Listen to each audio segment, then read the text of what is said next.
નમસ્કાર, હું છું પ્રિયા અને તમે જોઈ રહ્યા છો જનતા કી જાણકારી ન્યૂઝ। નજર કરીએ આજના સમાચાર ઉપર। દશેરાને લઈને સુરત મનપાનો આરોગ્ય વિભાગ એક્શન મોડમાં 10 ટીમો દ્વારા ફાફડા જલેબીના નમૂના લેવાયા। દશેરાનો પર્વ નજીક આવી રહ્યો છે। સુરત સહિત રાજ્યભરમાં દશેરાના દિવસે ફાફડા અને જલેબી આરોગવામાં આવશે। તહેવાર દરમિયાન હલકી ગુણવત્તાના અને શ્વાસનને હાનિ પહોંચાડે તેવા ફરસાણ ન બને એ માટે આરોગ્ય તંત્ર દ્વારા દર વર્ષે ચકાસણી કરવામાં આવે છે। ત્યારે સુરત મહાનગરપાલિકાનું આરોગ્ય વિભાગ શહેરીજનોના સ્વાસ્થ્યની સુરક્ષા સુનિશ્ચિત કરવા સક્રિય બન્યું છે। સુરતમાં ફૂડ સેફ્ટી ઓફિસરો દ્વારા ફરસાણ વિક્રેતાઓને ત્યાં તપાસ હાથ ધરવામાં આવી રહી છે। ફૂડ સેફ્ટી ઓફિસરો દ્વારા ફાફડા જલેબીના નમૂના લઈને પૃથ્થકરણ માટે મોકલવામાં આવ્યા છે। દશેરાના તહેવારને અનુલક્ષીને સુરતમાં મહાનગરપાલિકાના આરોગ્ય વિભાગના ફૂડ સેફ્ટી ઓફિસરો દ્વારા આજે ફરસાણ વિક્રેતાઓને ત્યાં તપાસ હાથ ધરવામાં આવી રહી છે। દરેક ઝોનમાં ફૂડ સેફ્ટી ઓફિસરો દ્વારા અલગ અલગ ટીમો બનાવીને ફાફડા જલેબીના નમૂના લેવાની કામગીરી હાથ ધરવામાં આવી હતી। આ નમૂના લઈને પૃથ્થકરણ માટે પબ્લિક હેલ્થ લેબોરેટરી સુરત મહાનગરપાલિકા ખાતે મોકલવામાં આવ્યા છે અને રિપોર્ટમાં કોઈ ખામી સામે આવશે તો કાયદેસરની કાર્યવાહી હાથ ધરવામાં આવનાર છે।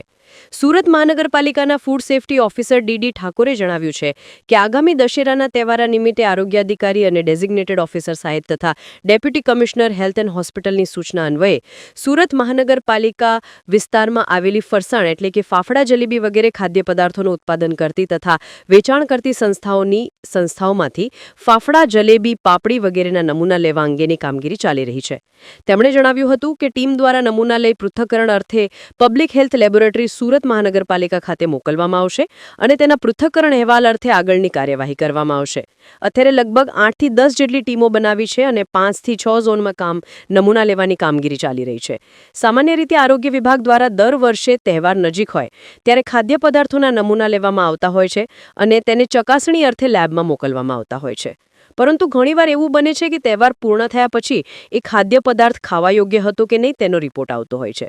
ત્યારે સુરત મનપાના ફૂડ સેફ્ટી અધિકારીએ જણાવ્યું હતું કે આ રિપોર્ટ જેમ બને તેમ જલ્દી મેળવવા માટે પ્રાયોરિટી આપવામાં આવશે। આ વખતે જલ્દી રિપોર્ટ મેળવવાને પ્રાયોરિટી આપવામાં આવશે। રિપોર્ટર સુનિલ ગાંજાવાલા, સુરત।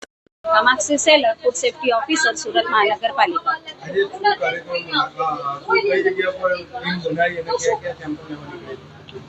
आरोग्य अधिकारी श्री અને ડેઝિગ્નેટેડ ઓફિસર શ્રી સુરત મહાનગરપાલિકાની સીધી સૂચના હેઠળ સુરત મહાનગરપાલિકા વિસ્તારમાં આવેલ ફરસાણની દુકાનોમાંથી ફાફડા અને જલેબીના નમૂનાની લેવાની કામગીરી કરવામાં આવેલી છે। જે નમૂનાઓ લઈ ફૂડ એનાલિસ્ટ શ્રી સુરત મહાનગરપાલિકા ને મોકલાવી આપવામાં આવેલ છે, જેના રિપોર્ટ આવ્યાથી કાયદાકીય કાર્યવાહી કરવામાં આવશે।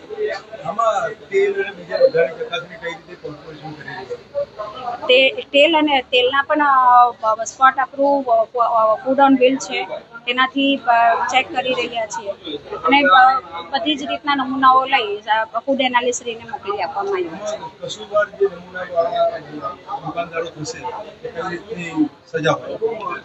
જો કોઈ પણ ક્ષતિ જણાશે તો food safety and standard act 2006 અન્વયે જે કાયદાકીય કાર્યવાહી કરવાની હોય એ બધી કાર્યવાહી કરવામાં આવે છે।